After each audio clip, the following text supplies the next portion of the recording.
जय हिंद साथियों, ये सीजन आप सभी के लिए काफी इंपॉर्टेंट होने वाला है। आप सभी को पता है कल से आप सभी के वेरिफिकेशन स्टार्ट होने वाले हैं। तो डॉक्यूमेंट वेरिफिकेशन में क्या क्या डॉक्यूमेंट्स आपको लेकर जाना है, किस प्रकार डॉक्यूमेंट वेरिफिकेशन होना है, ये सारी चीजें हम इस सेशन के माध्यम से क्लियर करने वाले हैं। तो आइए स्टार्ट करते हैं हमारा सेशन। जो भी शिक्षक साथी नए हैं तो प्लीज चैनल को सब्सक्राइब करें, वीडियो को लाइक करें, वीडियो को ज्यादा से ज्यादा शेयर करें।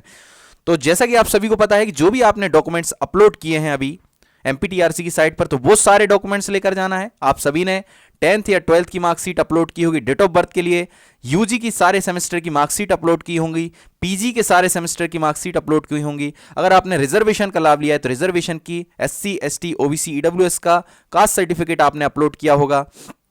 इसके अलावा अगर मध्य प्रदेश के मूल निवासी हैं तो मध्य प्रदेश के मूल निवासी का प्रमाण पत्र आपने अपलोड किया होगा। इसके अलावा अतिथि शिक्षक का अगर आप लाभ ले रहे हैं तो अतिथि शिक्षक का सर्टिफिकेट अपलोड किया होगा। अगर आप दिव्यांग हैं और भूतपूर्व सैनिक हैं तो उसका सर्टिफिकेट आपने अपलोड किया होगा।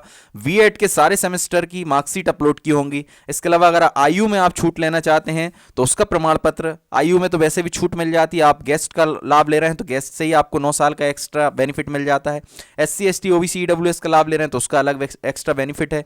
अगर आपने नेम और सरनेम चेंज कराया तो उसका सर्टिफिकेट अपलोड किया होगा। तो ये सारे सर्टिफिकेट अपलोड किए हैं। ये पूरे के पूरे सर्टिफिकेट आपको साथ में लेकर जाना है, सारे डॉक्यूमेंट साथ लेकर जाना है। इसके अलावा आपको क्या लेकर जाना है हम वो बताने वाले हैं।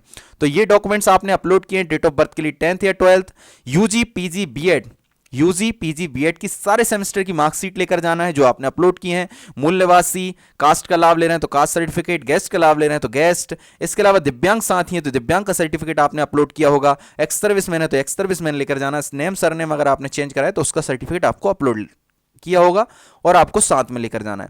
इसके अतिरिक्त ये तो आपने सारे डॉक्यूमेंट्स अपलोड किए हैं, इसके अतिरिक्त आपको क्या लेकर जाना है तो पीवी का स्कोर कार्ड लेकर जाना है, जो रिजल्ट है आपको वो लेकर जाना है। आधार कार्ड लेकर जाना है। इसके अलावा 6 फोटो लेकर जाना है। तो ये सारी चीजें आपको डॉक्यूमेंट वेरिफिकेशन में कल से जो स्टार्ट होने वाला है, तो कल से डॉक्यूमेंट वेरिफिकेशन में इतने डॉक्यूमेंट्स आपको साथ लेकर जाना है। आप सभी ने आपने डॉक्यूमेंट प्लेस देख लिए होंगे, डॉक्यूमेंट वेरिफिकेशन का प्लेस देख लिया होगा, कहां पर है, कितने बजे से है और कितनी तारीख को है। आप सभी को पता है कि 11 से लेकर 16 तक आपके डॉक्यूमेंट वेरिफिकेशन होना है और 1-2 दिन रिजर्व रखे जाते हैं। अभी 17 तारीख है, हो सकता है 1-2 दिन और एक्स्ट्रा एक्सटेंड किया जाए। जो कैंडिडेट्स किसी कारणवश वेरिफिकेशन में नहीं आते तो उसके लिए एक्सटेंड की जाती है डेट की इस डेट तक आ जाएं जो भी कैंडिडेट्स बचे हुए हैं। 11 तारीख से स्टार्ट है, 10:30 बजे से आपको जाना है। और आप सभी को पता होगा, अगर आपने अभी तक नहीं देखा है तो एमपीटीआरसी की साइट पर जाइए और वेरिफिकेशन शेड्यूल में जाकर अपना वेरिफिकेशन देखिए, आपका किस डेट को आपका वेरिफिकेशन होने वाला है। इसके अलावा इतनी सारी चीज़ें आपको लेकर जाना है जो जो आपने अपलोड किए। उसके अलावा अपलोड के अलावा पीवी का रिजल्ट, आधार कार्ड और 6 फोटो आपको लेकर जाना है। 3 सेट बना लीजिए, 3 के 3 सेट और ओरिजिनल सेट लेकर जाइए। सबसे पहले आप जैसे ही जाएंगे तो आपको पता होगा, कुछ हमारे शिक्षक साथी वेरिफिकेशन करा चुके हैं तो उनको सिलेक्शन प्रोसेस पता होगा, वेरिफिकेशन प्रोसेस पता होगा कि सबसे पहले क्या होता है। आपको एक हॉल में बिठा दिया जाता है, वहां पर कुछ हमारे टीम के जो मेंबर्स होते हैं वो वहां पर चेक करते हैं आपके डॉक्यूमेंट्स। उसके बाद नेक्स्ट टेबल पर भेजा जाता है जहां पर 4 लोगों की टीम होती है। चारों लोग आपके पूरे डॉक्यूमेंट्स को आपको मिलान करते हैं। आपका नेम, सरनेम, आपकी कास्ट सर्टिफिकेट, जितने भी आपने सर्टिफिकेट अपलोड किए सारे सर्टिफिकेट को अच्छे से वेरीफाइड करते हैं। वहां पर वेरीफाइड होने के बाद फिर वो भेजते हैं एक दूसरे कक्ष में जहां पर कंप्यूटर कक्ष होता है, वहां पर फिर से मिलान किया जाता है एक बार और। मतलब वहां पर भी एक बेंच बैठी होती है वेरिफिकेशन करने के लिए, यानी कि 3 जगह से आपको गुजरना होता है। सबसे पहले तो आप हॉल में बैठ जाएंगे, वहां पर एक वेरिफिकेशन वाली टीम होगी वो देखती है। उसके बाद सेकंड टेबल पर जाएंगे, वहां पर आपका वेरिफिकेशन होता है। एंड थर्ड लास्ट टेबल होती है जहां पर कंप्यूटर कक्ष होता है, वहीं पर आपका वेरिफिकेशन के बाद आपको ऑनलाइन भी आपको वेरीफाइड कर दिया जाता है। आप अपनी लॉगिन आईडी पर जाएंगे एमपीटीआरसी की साइट पर और देखेंगे तुरंत के तुरंत कि आपके आगे जो साइन टिक है यस हो गया। कहां पर टिक होगा आपके एमपीटीआरसी की साइट पर, अगर आप जाएंगे तो यहां पर आप देखेंगे जो आपने मेरा सिलेक्शन प्रोसेस वाला वीडियो देखा होगा तो आप सभी को पता होगा, डॉक्यूमेंट वेरिफिकेशन डिस्ट्रिक्ट चूज करने से लेकर के ज्वाइनिंग तक का कंप्लीट प्रोसेस मैंने बताया था। जैसे ही आप वेरीफाइड होते हैं वेरिफिकेशन में, जैसे ही आप वेरीफाइड होते हैं तो यहां पर आपका साइन टिक आ जाता है डॉक्यूमेंट वेरिफिकेशन में वेरीफाइड है, यस वेरीफाइड है, और रिजेक्ट है तो रिजेक्ट आ जाता है और रीजन भी लिखा होता है। और आपको एक वेरिफिकेशन स्लिप भी प्राप्त होती है। वो किस प्रकार की स्लिप होती है वो भी हम देखने वाले हैं। वेरिफिकेशन स्लिप आपको कुछ इस तरीके से प्राप्त होने वाली है। कुछ इस तरीके की एक वेरिफिकेशन स्लिप होगी जिसमें शॉर्टली डिटेल्स होती हैं, roll number, father's name, gender name, mother's name, date of birth, category, आपके कितने मार्क्स हैं, कौन से सब्जेक्ट से आप एलिजिबल हुए हैं, ये सारी चीज़ें इसमें रहती हैं। तो ये सारी चीज़ें आप देख सकते हैं। आपने कौन से यूनिवर्सिटी से क्वालिफिकेशंस प्राप्त किए, शॉर्टली सारी रहती हैं। और यहाँ पर आपका एड्रेस और सील साइन ये सारी चीज़ें होती हैं। यहाँ पर अगर आप एक्सेप्ट हो जाते हैं तो यहाँ लिखा होता है टू बी एक्सेप्टेड।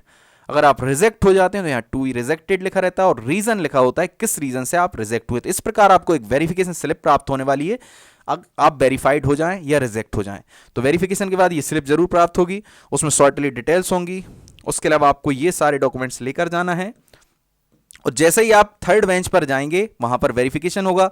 वेरिफिकेशन होने के बाद तुरंत के तुरंत आपके डॉक्यूमेंट्स का मिलान किया जाएगा। जो डॉक्यूमेंट्स आपने अपलोड किए हैं क्या वही के वही डॉक्यूमेंट्स हैं, वही सारी डिटेल्स हैं। तो डॉक्यूमेंट्स को ऑनलाइन कंप्यूटर के माध्यम से एक बार मिलान किया जाता है। मिलान करने के बाद तुरंत के तुरंत आप वेरीफाइड हैं तो वह वेरीफाइड का साइन टिक हो जाता है, जनरेट कर देते हैं। और अगर आप रिजेक्टेड हैं तो किस रीजन से रिजेक्टेड, ये सारी चीज़ें आ जाती हैं।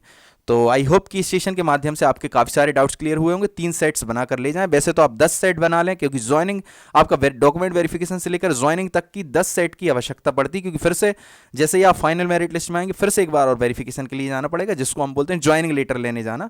तो तब भी वेरिफिकेशन में कुछ डॉक्यूमेंट्स की आवश्यकता पड़ती, 2-3 सेट की फिर भी आवश्यकता पड़ती। स्कूल में जाएंगे तो वहाँ, संकुल में जाएंगे तो वहाँ पर सब जगह 2-2, 3-3 सेट लगते जाते हैं। 10 सेट की फोटोकॉपी करा लीजिए।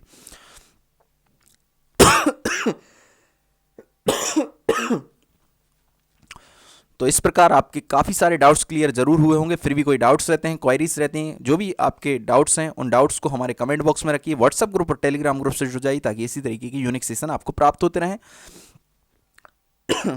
सॉरी। तो आई होप कि ये सेशन आप सभी को अच्छा लगा होगा और आप सभी के लिए ऑल द बेस्ट। आप सभी वेरीफाइड हों और फाइनली आप फर्स्ट ग्रेड में ज्वाइन हो। तो आई होप कि ये सेशन आप सभी को अच्छा लगा होगा। सेशन अच्छा लगा है तो प्लीज़ चैनल को सब्सक्राइब करें, वीडियो को लाइक करें, वीडियो को ज़्यादा शेयर करें। जय हिंद, जय भारत।